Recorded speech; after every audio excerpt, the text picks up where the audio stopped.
राजस्थान के उप मुख्यमंत्री सचिन पायलट ने श्रमिकों से किराए लेने पर बीजेपी पर साधा निशाना। कहा, मजदूरों से किराया लेना बिल्कुल गलत। विदेशियों के लिए चार्टर्ड प्लेन और मजदूरों से मांगा जा रहा है किराया।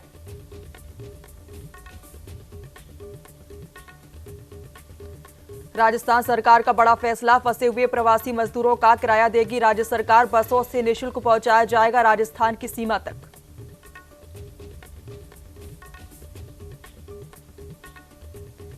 राजस्थान के राज्यपाल कलराज मिश्र ने राजभवन से वेबिनार को किया संबोधित। कहा, भारतीय संविधान के मानवीय मूल्यों को आज के युवाओं को है अपनाना।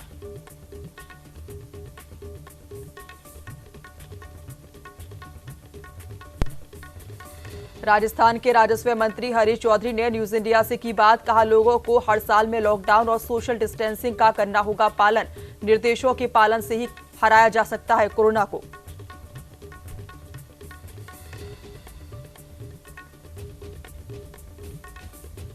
राजस्थान में स्कूली बच्चों को दी जाएगी रेडियो आकाशवाणी से ऑनलाइन शिक्षा। सूचना और प्रसारण मंत्रालय ने दी मंजूरी। शिक्षा मंत्री गोविंद सिंह डोटासरा, मुख्यमंत्री अशोक गहलोत ने जताया आभार।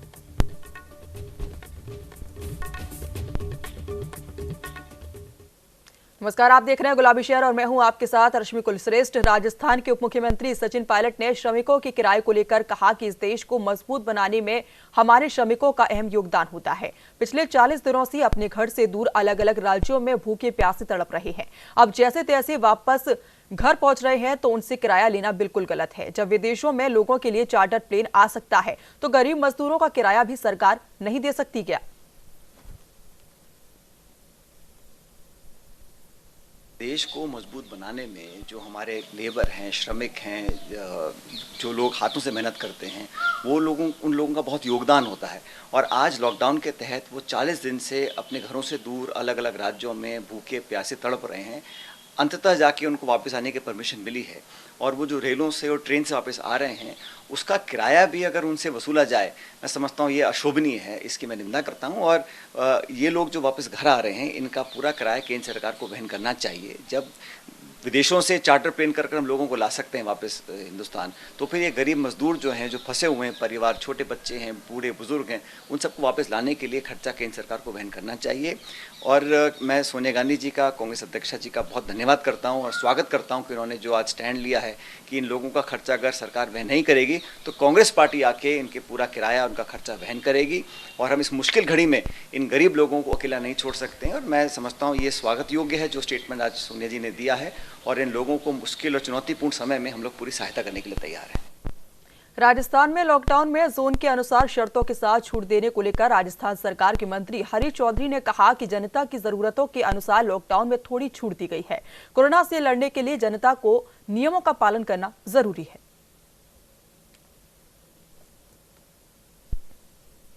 लॉकडाउन करना इस बीमारी का अंत करना नहीं है, ये हम लोगों को समझना पड़ेगा।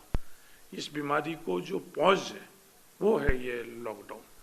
जो छूट दी गई है तीनों अलग अलग श्रेणी में, रेड के अंदर काफ़ी कम छूट दी गई, ऑरेंज में ज़्यादा दी गई है और ग्रीन में काफ़ी छूट दी गई है।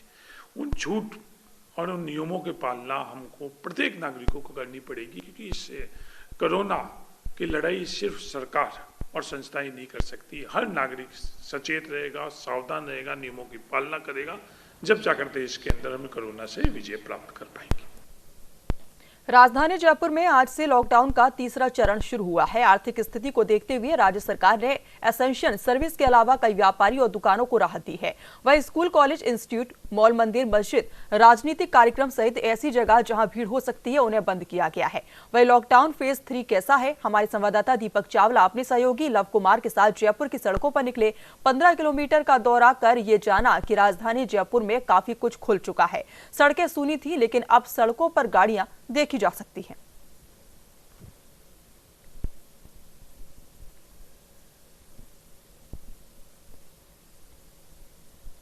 राजस्थान में लंबे लॉकडाउन के चलते पॉल्यूशन में काफी कमी रिकॉर्ड हुई है। लगातार पॉल्यूशन का स्तर घटता हुआ नजर आ रहा है, लेकिन शायद अब आगामी दिनों में ये स्तर ऐसा ना रहे।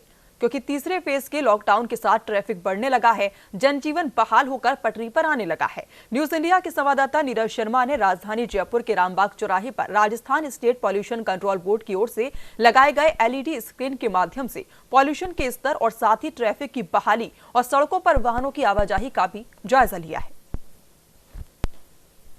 4 मई है और आज से कुछ ढील दी गई है विशेष क्षेत्रों के अंदर, यानी कि ट्रैफिक को आप देख सकते हैं आज ट्रैफिक सुचारू होने लगा है। आम जनजीवन जो है अब वो पटरी पर आने लगा है, यानी ट्रैक पर आने लगा है।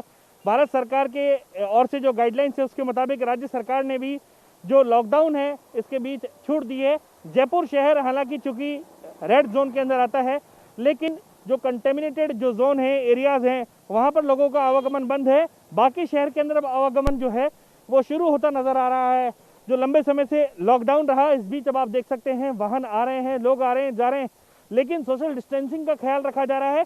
साथ ही मास्क जो है वो पहन करके ही लोग निकल रहे हैं। बाकायदा पुलिस विभाग की ओर से चेकिंग की व्यवस्था जो है वो भी की गई है रामबाग चौराहे के ऊपर। इसके साथ ही आपको बात करें तो एक लॉकडाउन का बेनिफिट ये रहा कि वाहनों का जो अब तक प्रदूषण नहीं रहा, वो स्तर आप देख सकते हैं आज की तारीख में जो स्तर है काफ़ी कम यहाँ पर नज़र आ रहा है पॉल्यूशन का। साइकेट्रिक हॉस्पिटल जयपुर का बताया इसमें NO2 जो है वो 48 और PM10 23 ओनली 23 जो है PM10 बता रहा है।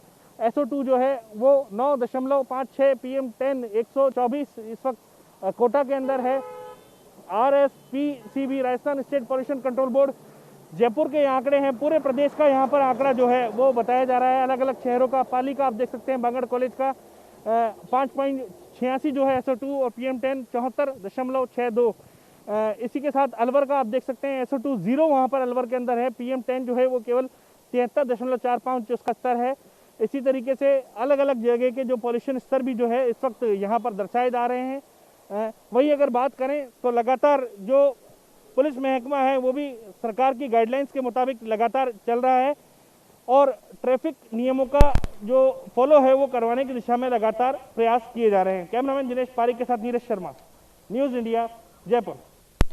राजधानी जयपुर में आज से मॉडिफाई लॉकडाउन जारी है। 17 मई तक लॉकडाउन 3.0 चलेगा। वही लॉकडाउन में जयपुर पुलिस भी मुस्तैद है।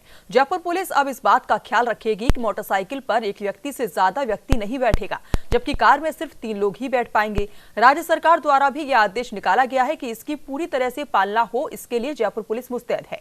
ऐसी आने जाने वाले गाड़ियों पर पुलिस नजर बनाए हुए है। वहीं आज से पास की व्यवस्था भी खत्म हुई है, यानी अपने काम से आमजन गाड़ी से जा सकते हैं, पर शर्त यह है कि उन्हें नियमों का पालन करना होगा। अगर नियम टूटे तो जयपुर पुलिस कार्रवाई करेगी।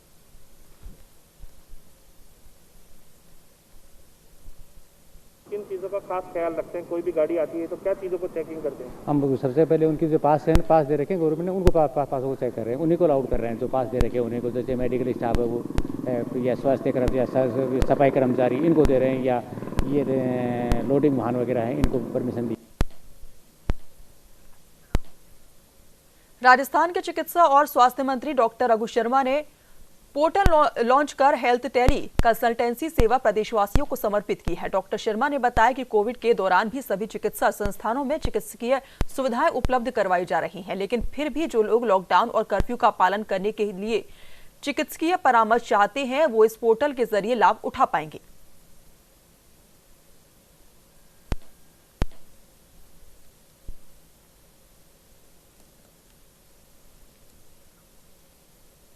राजस्थान में शराब के ठेके खोले गए तो जयपुर सहित राजस्थान के ठेकों पर जमकर भीड़ उमड़ पड़ी। सुबह 10 बजे ठेके खुलते हैं, कई किलोमीटर की कतारें देखने को मिली। अधिकतर दुकान के बाहर व्यापारियों ने सोशल डिस्टेंसिंग का ख्याल नहीं रखा। नियमानुसार एक दुकान के बाहर केवल 5 व्यक्ति ही लाइन में सोशल डिस्टेंसिंग के माध्यम से खड़े हो सकते हैं, लेकिन ये नियम तोड़ते नजर आए। जब न्यूज इंडिया संवाददाता मौके पर पहुंचे तो दुकान के बाहर नजारा बेहद गंभीर था। जैसे ही न्यूज इंडिया का कैमरा खुला तो भीड़ तितर बितर हो गई। आनन फानन में पुलिस ने भी शराब की दुकान को बंद करवा दिया। इस पर संवाददाता दीपक चावला ने पूरा जायजा लिया।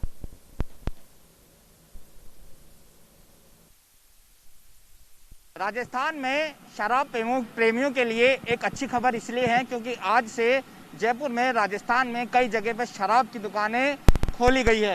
सुबह से शराब की दुकान में काफ़ी ज़्यादा भयंकर नज़ारा था। लोग शराब प्रेमी सुबह 10 बजे जैसे उनको पता चला कि शराब के ठेके खुलने वाले हैं, वो दुकानों के बाहर पहुंचे। इस दुकान में मैं जहां खड़ा हूं, जहां गंगा जमुना पेट्रोल पंप के ठीक पास में शराब की दुकान है, यहाँ पर भी काफ़ी ज़्यादा भीड़ थी। लेकिन जैसे ही न्यूज़ इंडिया का कैमरा खुला तो सभी यहाँ से तितर बितर हो गए। दुकान वाले ने भी दुकान बंद कर ली, क्योंकि नियम ये कहता है कि दुकान के बाहर 5 से ज़्यादा व्यक्ति नहीं हो सकते हैं। तो कह सकते हो कि यहाँ पर जो लोग आए हैं उन्हें सोशल डिस्टेंसिंग का ख्याल नहीं था, उन्हें देश का ख्याल नहीं था। हमारे जो फ्रंट लाइन वॉरियर है, डॉक्टर है, मीडिया कर्मी है, पुलिस कर्मी है, उनका भी उन्हें ख्याल नहीं रहा। उन्होंने एक वक्त ये नहीं सोचा कि हम सोशल डिस्टेंसिंग का पालना करें। माना कि शराब की दुकान खुल गई, लेकिन इसका मतलब ये नहीं है कि आप बड़ी संख्या में, बड़ी भीड़ के साथ एक जगह इकट्ठा हो जाओगे, सोशल डिस्टेंसिंग का ध्यान नहीं रखोगे। ये बेहद ज़्यादा घातक हो सकता है। पुलिस कर्मी यहाँ पर तैनात है, पुलिस लगातार लोगों से समझाइश कर रही है। इस वक्त दुकान बंद हो चुकी है, लेकिन कहा जा रहा है कि कुछ देर बाद दुकान वापस से खुलेगी और लोगों से भी अपील की जाएगी कि 5 व्यक्ति एक बार में आस-पास में सोशल डिस्टेंसिंग बनाते हुए 5 व्यक्ति खड़े हो सकते हैं, ज़्यादा नहीं खड़े होंगे। इस तरह से ये तमाम लोग, पुलिस और जो शराब के जो व्यापारी, वो भी अपनी तरह से पहल कर रहे हैं, लेकिन समझना जो आम व्यक्ति को ही पड़ेगा, क्योंकि उनकी जिम्मेदारी खुद की बनती है। फिलहाल देखना ये होगा कि कल तक शाम तक कैसी तस्वीरें यहाँ पर सामने आती है। सहयोगी जितेश के साथ दीपक चावला, न्यूज़ इंडिया, जयपुर। खबर जयपुर जिले के सांबर कस्बे से है, जहां पर आसपास के क्षेत्र में कोरोना पॉजिटिव की सूचना के बाद सांबर कस्बे में आने वाले सभी मुख्य मार्गों को सील कर दिया गया। साथ ही व्यापार महासंघ के अध्यक्ष ने भी व्यापारियों से अपील की है कि कोरोना महामारी को देखते हुए कोरोना गाइडलाइन का पालन करें।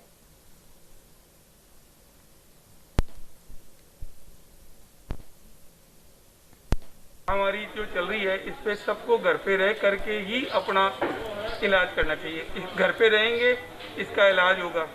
बाहर नहीं घूमें। सभी व्यापारियों को भी यही कि अपने 8 से 12 जो नियमित समय है उस पर अपना व्यापार करें, कम से कम दूरी बना के रखें, मास्क लगाए और दुकानों के ऊपर किसी को भी नहीं चलने दें, सोशल डिस्टेंस बनाए रखें। जयपुर के रेनवाल में लॉकडाउन 3.0 की धज्जियां उड़ रही हैं। लोग बेखौफ होकर बाहर निकल रहे हैं। न उन्हें कोरोना का खौफ है और न ही पुलिस का। दुकानदारों को अब कोरोना वायरस जैसी वैश्विक महामारी का कोई खतरा ही नहीं है। यहां जरूरी और गैर जरूरी लगभग सारी दुकानें खुल चुकी हैं।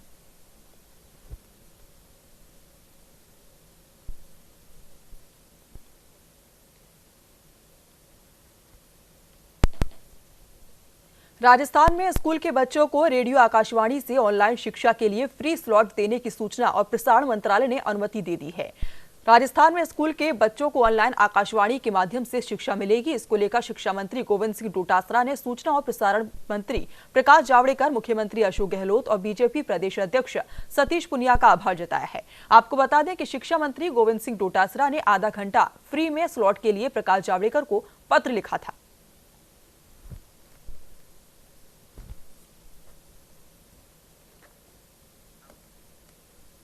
कोरोना वॉरियर्स के सम्मान में नागरिक समितियां, सामाजिक संस्थाएं और आमजन भी आगे आ रहे हैं। इसी कड़ी में जयपुर के सिविल लाइन विधानसभा क्षेत्र में सोडाला इलाके में कोरोना वॉरियर्स पुलिसकर्मियों और सफाई कर्मियों का सम्मान किया गया। इस दौरान कोरोना वॉरियर्स के सम्मान में सभी नागरिक समिति सदस्यों ने तालियां भी बजाई।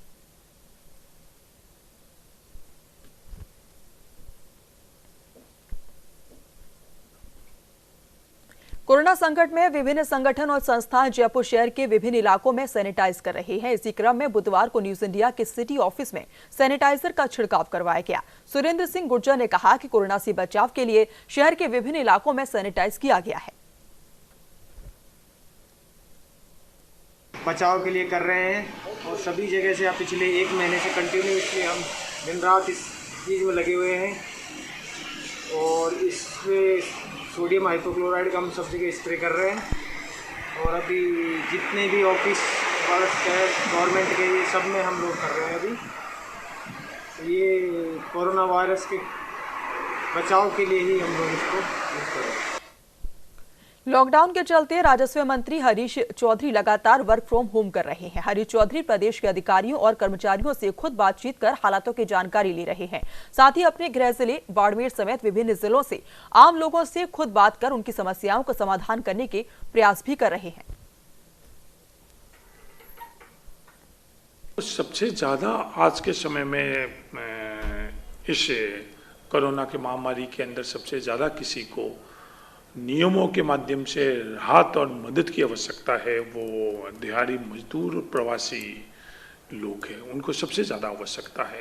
राजस्थान सरकार ने व्यवस्था करी हुई है, कोई भी भूखा नहीं सोई इस प्रण के साथ, और राजस्थान के अंदर कोई भी भूखा नहीं सो रहा है। सरकार के माध्यम से, संस्थाओं के माध्यम से ये कार्य काफ़ी ढंग से हो रहा है।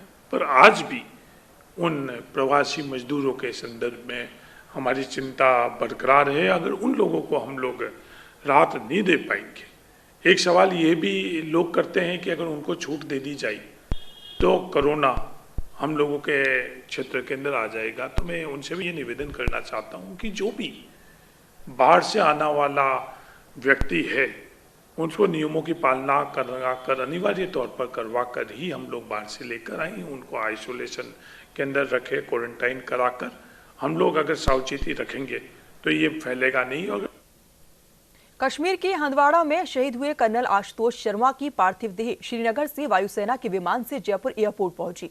एयरपोर्ट पर सेना के आला अधिकारियों के साथ शहीद कर्नल आशुतोष शर्मा की पत्नी पल्लवी और शहीद के भाई पीयूष शर्मा और सेना के जवान मौजूद रहे। एयरपोर्ट पर शहीद आशुतोष शर्मा की वर्दी और अन्य सामान उनकी पत्नी पल्लवी को सौंपी गई।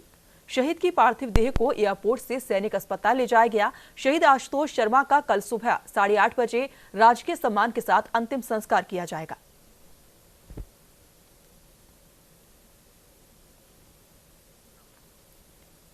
जयपुर के बस्ती कस्बे में राशन डीलर द्वारा लोगों को घर घर जाकर गेहूं का वितरण किया गया और साथ ही राशन डीलर द्वारा लोगों में कोरोना बचाव के लिए जागरूकता फैलाई गई है। आपको बता दें कि राशन डीलरों ने लोगों से बार बार साबुन से हाथ धोने, मुंह पर मास्क लगाने और दूरी बनाए रखने की भी अपील की है।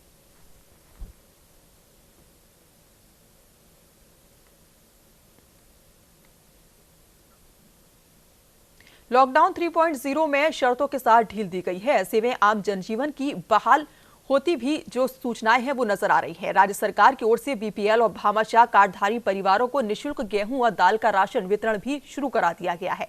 राजधानी जयपुर के कठपुतली नगर कच्ची बस्ती इलाके में स्थित राशन दुकान पर आज ऐसी कार्डधारी गरीब महिलाएं लंबी कतार लगाए नजर आई हैं।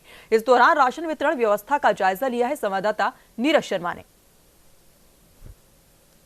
कोरोना महामारी के लॉकडाउन के बीच में जहां 4 मई यानी आज से कुछ राहत दी गई है शर्तों के साथ, वहीं जयपुर शहर के मेन सरदार पटेल मार्ग इलाके के अंदर आप देख सकते हैं कठपुतली नगर कच्ची बस्ती के पास में जो राशन की दुकान है, यहां भीड़ लगी है राशन पाने के लिए। ये वो लोग हैं जो या तो आसपास के लोग हैं, दिहाड़ी मजदूरी करते हैं, या फिर जिनके पास राशन की किल्लत है, गरीब लोग हैं, राशन के लिए आए हैं राशन की दुकान पर। और आज से राशन का वितरण जो है ये शुरू भी हो गया है। आप देख सकते हैं कल से शुरू हुआ है राशन का वितरण।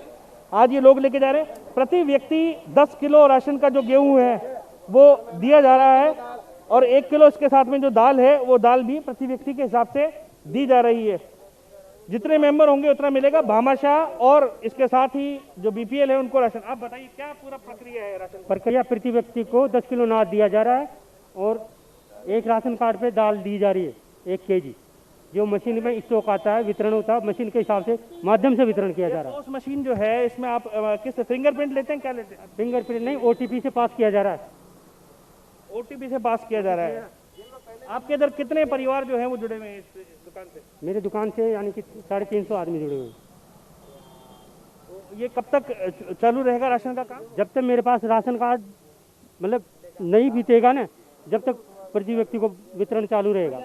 क्या क्या चीजें दे रहे हैं आप? गेहूं है, दाल, क्या क्या है? गेहूं और दाल वितरण की जा रही है। कितना कितना दे रहे हैं? एक व्यक्ति को 10 किलो अनाज दिया जा रहा है, 1 किलो दाल दी जा रही है। निःशुल्क है पूरी तरह? निःशुल्क है। निःशुल्क रूप से ये राशन का वितरण हो रहा है। आप बताइए आप कहाँ से आए? सर यहीं के हम। कितने परिवार में कितने मेंबर हैं? सर हमारे 2 ही मेंबर है। और क्या दिक्कत आ रही थी अभी जो लॉकडाउन चल रहा है इसमें? सर अभी तो कोई दिक्कत नहीं आई हमको, सब दे रही है सरकार। आप बताइए। 2 मेंबर है और सरकार सब दे रही है, नाजवाज सब दे रही है। आप बताइए माता जी आप कहाँ से हैं? लालकोटी से। अच्छा, आपके परिवार में कितने लोग हैं? 6 लोग। राशन मिल रहा है पूरा बराबर? हाँ मिल रहा है, पर नाज कम मिलता है, पूरा नहीं उतरता है। नाज पूरा नहीं उतरता है, 30 किलो ये कमी रहती है, मतलब लगातार देते रहना चाहिए। हाँ मेरे को तो जी 3 बार से मिला ही नहीं, नाज ही नहीं मिला। क्यों नहीं मिला? अब लाइन में लग रही तो नंबर आता कि नहीं आता, पहले भी नंबर लगी और जैसे नंबर आने लगता है गेहूँ खत्म हो जाते हैं। तो आपका आगे आगे नंबर है, राशन भी काफी सारे कट्टे दिख रहे हैं। नहीं, अभी तो मैं बहुत पीछे हूँ, मैं तो यहीं आके खड़ी हुई हूँ। अच्छा, आप आकर के खड़े हुए हैं आगे। तो ये कह रही है महिला, इनका 3 बार से नंबर नहीं आया, अब की बार ये आगे आ गई हैं लाइन से लोगों से गुजारिश करके, क्योंकि अनाज खत्म हो चुका था। लेकिन काफ़ी सारा स्टॉक जो है अनाज का, बोरे यहाँ पर भरे हुए हैं। और राशन विक्रेता ये कह रहे हैं कि जब तक उनके पास राशन अवेलेबल रहेगा सब तमाम लोगों को बांटेंगे।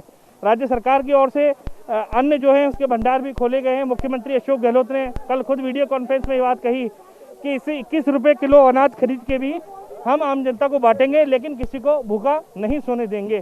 तो ये एक बड़ी बात है, आप देख सकते हैं। लेकिन लोग जो हैं उनकी काफ़ी सारी भीड़, खासतौर पर महिलाएं जो हैं सबसे ज़्यादा यहाँ पर राशन की लाइनों में लगने वाली हैं, क्योंकि आखिर गृहस्थी इनको चलानी है, घर इनको चलाना है, रसोई की जिम्मेदारी इन महिलाओं के कंधे पर है।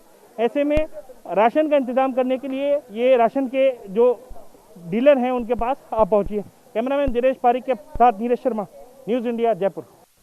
राज्यपाल और कुलाधिपति कलराज मिश्र ने भारतीय संविधान के मानवीय मूल्यों का आधार स्तंभ बताया है। उन्होंने कहा कि संविधान में प्रदत्त मूल कर्तव्यों में सभी मानवीय मूल्य समाहित है। युवा पीढ़ी इन कर्तव्यों के अनुरूप अपने जीवन का संचालन करे तो निश्चित रूप से समाज, प्रदेश और देश निरंतर प्रगति करेगा।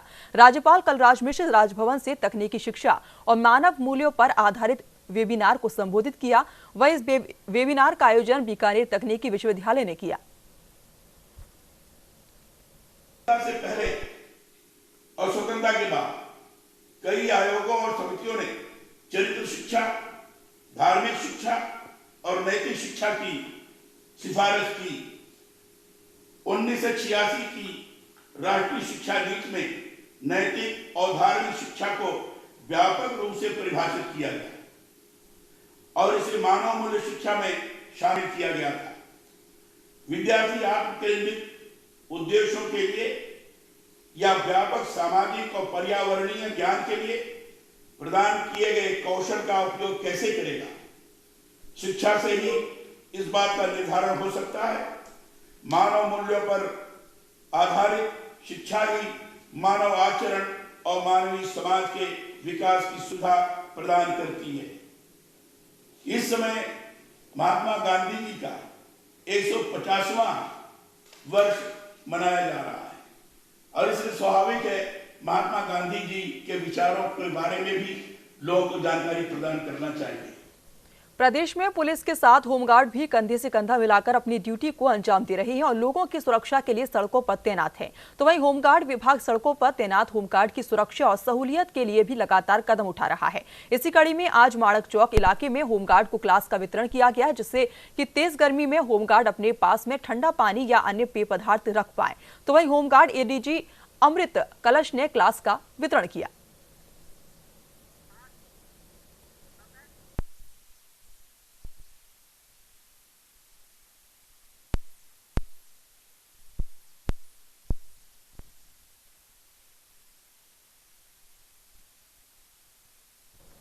फिलहाल अभी के लिए बस इतना ही। तमाम खबरों के लिए आप देखते रहिए न्यूज़ इंडिया।